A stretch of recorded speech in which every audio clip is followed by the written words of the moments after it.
ဘိုးချုပ်ကျွန်တော်မေးချင်တာတစ်ခုရှိပါတယ်ရှေးဘရင်တွေကိုမင်းကောင်းတစ်ပါးဖြစ်ဖို့တင်ကြားခဲ့တဲ့မင်းကျင့်တရား10ပါးကိုသိပါသလားအဲ့ဒါကခင်ဗျားမသိဘူးမလားစာဖတ်ပါဆိုတာကိုအယုတ်တွေလိုက်ကြည့်နေတယ်မင်းနောက်တိတ်မကောင်းတာငါသိတယ်တနေ့တစ်ခုပဲရအောင်မှတ်ထားပထမကဒါနက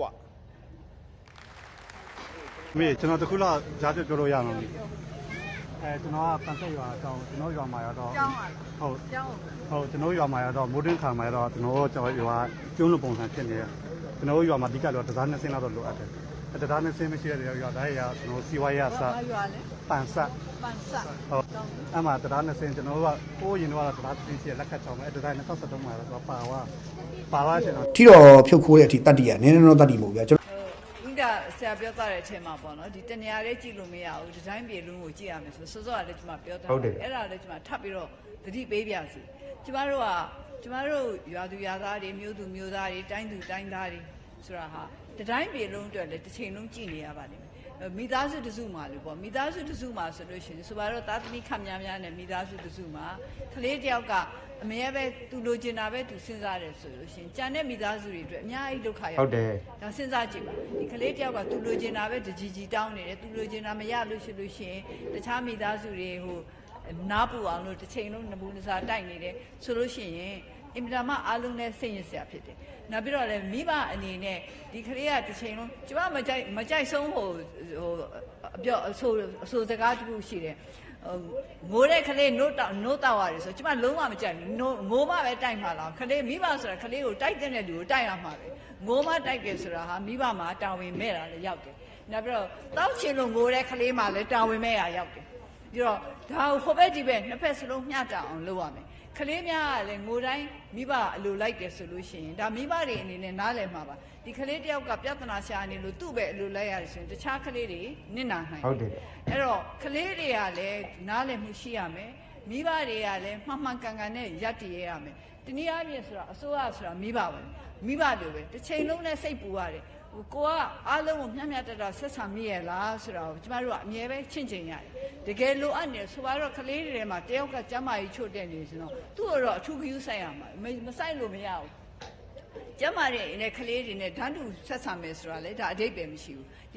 ီမကြမ်းမာတဲ့ကလေးကိုမကြမ်းမာသလိုတော့အခွင့်အရေးပေးရမှာပေါ့ဒါပေမဲ့ကျမဟိုတူညီတဲ့ကလေးတွေကြားထဲမှာတော့မျှလုပ်ရမယ်အဲ့ဒါမိဘများရဲ့တာဝန်ပဲမှန်ကန်မျှဝေပေးနိုင်အောင်လို့ဒီတော့သားသမီးများရဲ့တာဝန်ကလည်းဒီလိုမှန်ကန်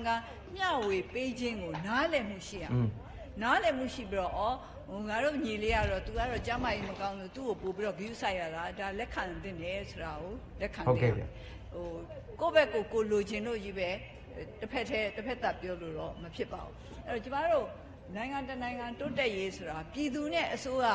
လက်တွဲပြီးတော့လုံးဝတိုးတက်မှာဘယ်တော့မှတစ်ဖက်သက်မတိုးတက်နိုင်ဘူးဆိုတာတော့ကျမတို့ပြည်သူပြည်သားတွေကိုကျမခဏသတိပေးပါတယ်ဒီနိုင်ငံတိုးတက်မှာလားဆိုတော့တချို့တွေကဆိုရင်အစိုးရကိုပဲမေးတယ်နိုင်ငံတိုးတက်မှာလားကျမအမြဲပြောတယ်ကိုလည်းပြန်မေးနိုင်ငံတိုးတက်မှာလားနိုင်ငံတိုးတက်အောင်လို့ကိုတိုင်းကဘာလုပ်နေလဲအဲ့ဒီမေးခွန်းလည်းပြန်မေးရမယ်အဲ့တော့ကျမတို့ကတစ်ချိန်လုံးမေးနေပါတယ်အဲ့တော့ကုန်းကဆရာပြောခဲ့လို့ပေါ့နော်အားလုံးမျှတအောင်လို့ကျမတို့ကကြည့်ရတယ်မြို့နယ်တစ်မြို့နယ်ရဲ့အတွက်ကိုကြည့်လို့တခြားမြို့နယ်တွေနစ်နာလို့ရှိရင်အဲ့ဒီတခြားမြို့နယ်ကပြည်သူပြည်သားတွေကလည်းဘယ်ကျေနပ်မလဲမကျေနပ်တဲ့အခါကျတော့ကျမတို့နိုင်ငံရဲ့ဟိုတည်ငြိမ်မှုတိုးတက်မှုကိုလည်းထိခိုက်ပါတယ်။ကြောင့်အားလုံးဝိုင်းပြီးတော့ကူညီပါကျမတို့အတတ်နိုင်ဆုံးလုပ်နေပါတယ်။ကျမကလည်းဟိုယုံကြည်မှုအပြည့်အဝရှိတယ်။ပြည်သူလူထုဟာစိတ်တည်ငြိမ်နဲ့နားလည်မှုရှိနဲ့ပံ့ပိုးလို့ရှိရင်ကျမတို့နိုင်ငံမှာအောင်မြင်နိုင်စရာအကြောင်းဘာမှမရှိဘူး။ငြိမ်းချမ်းရေးလက်ကြီးလိုပဲအားလုံးကနေပြီးတော့စိတ်တည်ငြိမ်နဲ့ခုနဆန်ဆက်ပိုင်ရှင်ကြီးပြောသွားသလိုပေါ့နော်ဒီမှာဆိုလို့ရှိရင်အေးဆေးလုံနိုင်တယ်အေးဆေးလုံနိုင်တာတောင်မှအခက်အခဲတွေအများကြီးရင်ဆိုင်ရတယ်မငြိမ်းချမ်းတဲ့ဒေသမှာသူတို့ဘယ်လိုနေမလဲဆိုတော့စဉ်းစားကြည့်ပါမငြိမ်းချမ်းတဲ့ဒေသမှာသူတို့ဟာအချင်းဝေရမှာလောက်နေတယ်သူတို့ဟိုဒီအဲ့ဒီပြဿနာလေးနဲ့လည်းမပြီးဘူးလက်စစ်ရ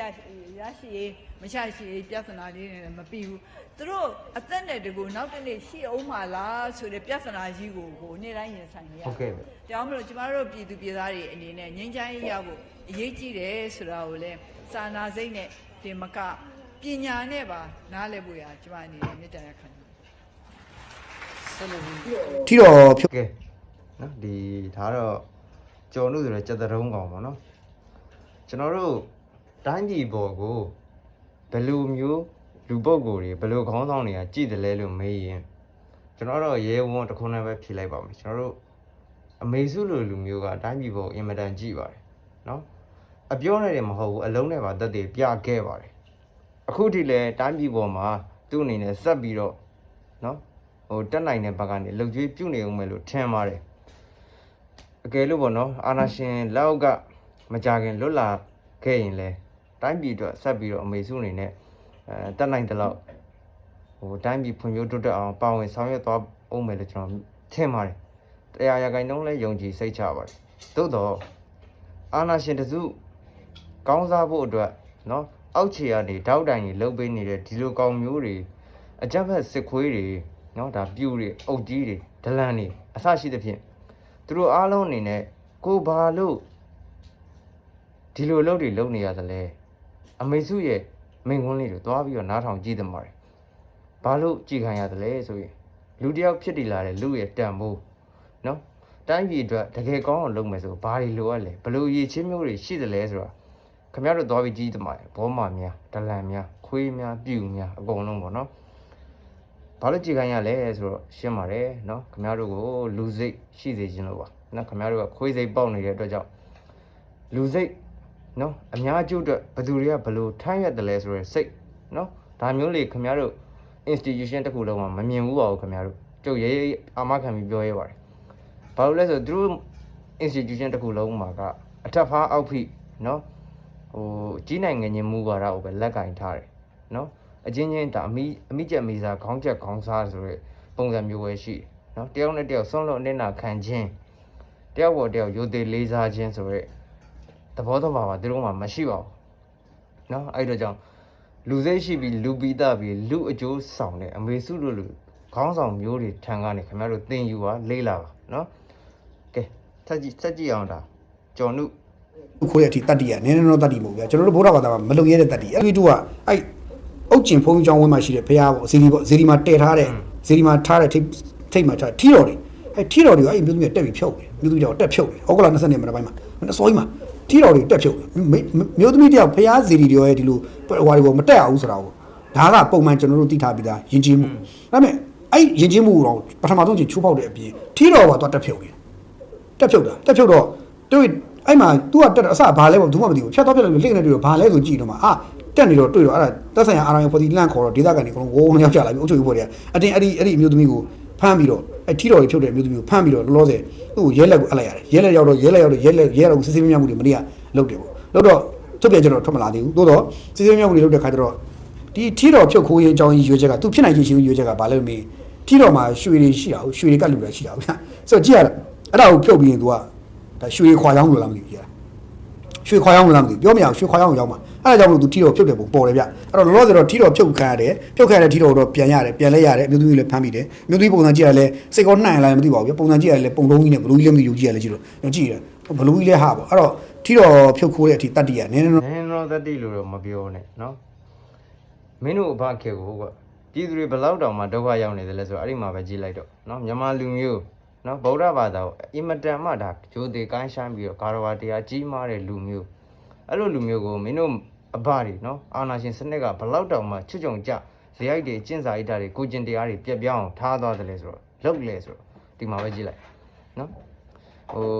ဘယ်လိုပြောရမလဲတော့မသိတော့ဗျာဒါပြည်သူတွေအနေနဲ့လုံးဝဒီမှာအစင်မပြေဟိုမွန်းကျက်ပြီးတော့အခက်ခဲတွေကတလိုင်းပြီးတလိုင်းခံနေရတယ်ခါစီပြီးခံနေရတဲ့အနေအထားတစ်ခုမှာနော်တော်တော်ကြီးစိုးအကျဉ်းစာရိတ္တပြက်ပြားတာတွေ့လာရတယ်နော်ဒါတွေကဘယ်သူမှအပြစ်ပုံချစရာမလိုဘူးနော်အဓိကတော့အာဏာရှင်စနစ်ပဲ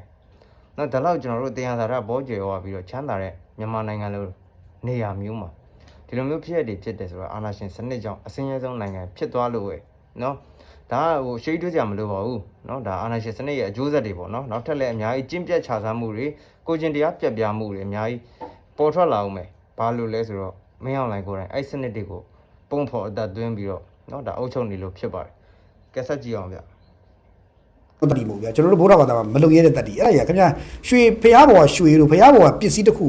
ကျွန်တော်တို့သွားတော့မထီရတဲ့ဟာယူသူတို့အဲ့လိုလုပ်တာနည်းနည်းနော်အကုသိုလ်ကြီးမဟုတ်ဘူးပဲမဟုတ်ဘူးရနော်ဗုဒ္ဓဘာသာဝင်စစ်တီဆိုရင်ကောင်းကောင်းသိတယ်မထီရဘူးဘုရားဘောကဘုရားဘောကဟိုဗာလဲဟို ပိုကောင်းမယ်နော်မေလို့ကြော် ပစ္စည်းတစ်ခုခုယူလာဖို့မပြောနဲ့ခင်ဗျာစိတ်နဲ့တော့မပြောမှရဲကြဘူးကျွန်တော်တို့ဗုဒ္ဓဘာသာဝင်စစ်တီအခုကဖြုတ်ပါခိုးတယ်ဆိုတော့နည်းနည်းတော့တတ်တိလို့နည်းနည်းတော့တတ်တိလို့ခေါ်တော့မိုက်ယူရဲဆောင်မှုလေမိုက်ယူနည်းနည်းတော့မိုက်ယူရဲဆောင်မှုပေါ့ဒီလိုလုပ်ရဲဆိုတာဒါကြီးကဘလောက်အကုသိုလ်ကြီးလဲဆိုတာနော်တော်တော်လောက်ကြတယ်ဗျဖြစ်ရခြင်းအကြောင်းရဲ့ရွေးချက်ကဖြစ်နိုင်ခြင်းဆုံးတော့ဒါဟိုစာဝင်နေအစင်မပြေမှုလို့ဘာလို့လဲပါရင်ပါမဟုတ်ဗျာအဲ့ခေါင်းစဉ်လေးပါမဟုတ်အဲ့တော့ဒီအမျိုးသမီးတွေကိုလှုပ်ထည့်တော့အခုဘာဖြစ်လဲဆိုတော့အခုလောတဲ့သူကိုယ်တိုင်ဖမ်းခံရတယ်ကြော်မကောင်းကြအဲ့တော့သူ့နိုင်ငံသေးလောက်ကြီးပါစေနော်မိုးနယ်မြေလိုကွာနေပါစေလူခွင့်ရပဲလူသားချင်းစာထောက်ထောက်မှုရှိရဂျပန်ကုမ္ပဏီတွေဂျပန်တွေကတကယ်ပဲဒီလိုရိုင်းဆိုင်ခဲ့ကြသလားတကယ်ရိုင်းဆိုင်ခဲ့ကြတယ်ဆိုရင်ဂျပန်မှာရှိတဲ့မြန်မာတန်ရုံးကနည်းနည်းတော့အလုပ်သိမ့်ပြီလို့ကျွန်တော်ယူဆတယ်ပေါ့နော်အလုပ်သိမ့်ပြီပြီးတော့မြန်မာမှာရှိတဲ့အလုပ်သမားဝန်ကြီးဌာနကလည်းအလုပ်သိမ့်ပြီလို့ယူဆတယ်ဒါအလုပ်ရမယ်ဘာလို့ဆိုတော့ဂျပန်တန်ရုံးမှာရှိဂျပန်တန်ရုံးကိုမြန်မာလူတော်ဝန်ကြီးဌာနရဲ့မြန်မာနိုင်ငံရေးဝန်ကြီးဌာနရဲ့ဂျပန်တန်ရုံးကိုလူကိုဆင့်ခေါ်ရမယ်ခေါ်ပြီးတော့တပါကြီးမိုင်းနစ်ချီမှာပါလာတယ်မင်းတို့ဒီလိုဖြစ်တယ်အဲ့ဒါမင်းတို့ကိစ္စငါတို့ဖြည့်ရှင်းချက်ပေးပါ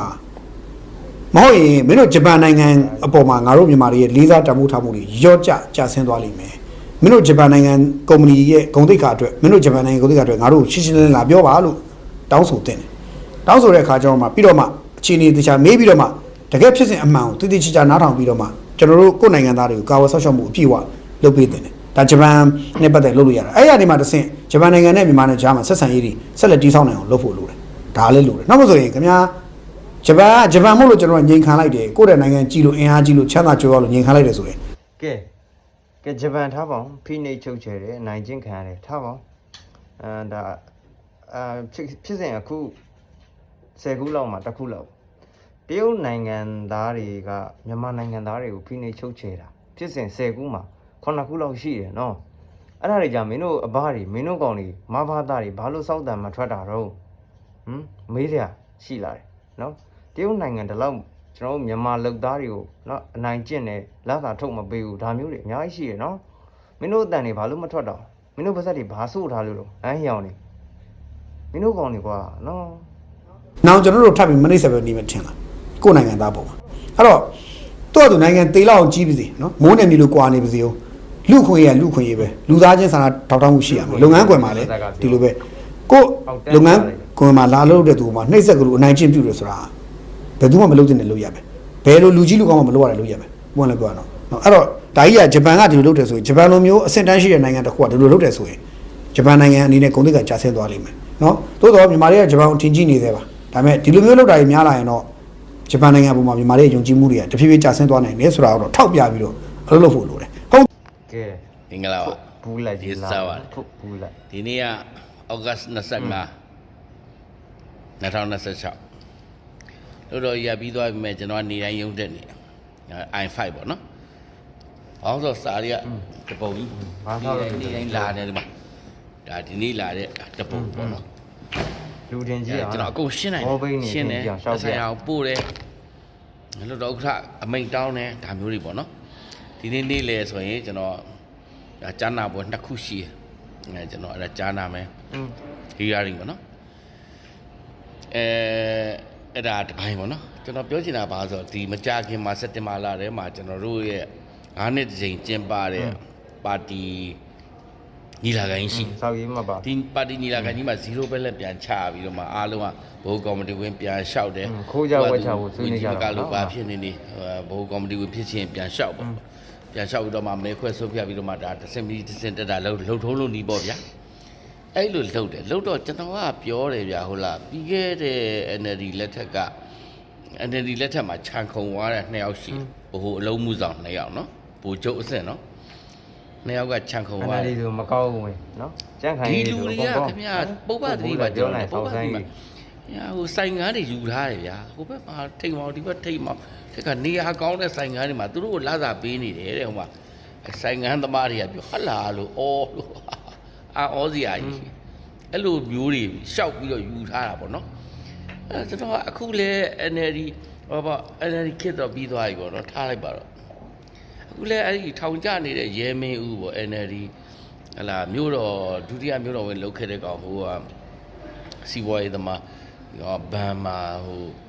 ဥက္ကဋ္ဌတွေပဲလုပ်တယ်ဒီကောင်နဲ့ပေါင်းပြီးတော့မဟုတ်တာလုံနေတာပေါင်းပြီးတော့စီးပွားရေးလုံနေတာရှိတယ်ကျွန်တော်တို့အဲမှာဒါ view site ပါလို့ကျွန်တော်သတင်းသမားဆိုအကုန်သိရလေနော်ပြီးတော့ကျွန်တော်ကလူကြီးတွေပြောတယ် ကဲဒါတော့ဖုတ်ဘူးလက်ပေါ့နော်ပေါက်ပန်း40ပေါက်ရ40 NND ဆိုရင်ဒါမနာလိုဝန်တူမှုကြီးမားတဲ့ကောင်ကြီးပေါ့ဗျာနော်ပြည်သူလူထုထောက်ခံမှုကမရှိသို့တော့ NND နဲ့သူကအပြိုင်ချဲနေတာနော်ဘယ်ရမလဲဘာဆိုင်လို့လဲနော်မင်းတို့ကြမ်းဖို့တရားဒီငါတို့ဒေါ်လာအင်အားစုတော့တော်လန်နိုင်တဲ့အနေထားကိုမရှိနော် NLD ဆိုရလက်ထက်မှာတော့လေမင်းတို့ကြမ်းဖို့ဆိုတဲ့ကောင်တွေကဘယ်ကြောင်ကတ်နေမှန်းတော့မသိနော်ဟာဟိုမဲဆန္ဒဆွဲတယ်မဲဆွဲတယ်နော်ဒါလွတ်တော်ကိုယ်စားလှယ်ဆွဲစရာမလိုဘူးနော်ပြည်သူကပြည်သူပြန်ပြီးမဲဆွဲတဲ့နော်ဒါစနစ်သိလားအဲ့လိုမျိုးမင်းတို့ကြမ်းဖို့တယ်လိုမျိုးဘာပြီးမယ်ညာပြီးမယ်မလိုဘူးသဘောပေါက်လားမင်းတို့ဟိုနတ်သစီနဲ့ဤပေါ့ကွာဘာဆိုင်လို့တော့ဘာမှလည်းမဆိုင်ဘူးနော်လာပြီးရှင်ကျင်တယ်သိရမလားကဲထားပါတော့ကျွန်တော်ရဲ့ဒီကနေ့ဗီဒီယိုလေးကတော့ဒီလောက်ပဲနောက်တဲ့ဗီဒီယိုတွေသတင်းတူးတွေအကြောင်းအရာတွေတွေ့ရင်လည်းကျွန်တော်ထပ်မံစူးစီးပြီးတော့တင်ဆက်ပေးပါအောင်မယ်ကြည့်ရှုအားပေးကြတဲ့အတွက်လည်းအားလုံးကိုအထူးပင်ကျေးဇူးတင်ရှိပါတယ်ခင်ဗျာ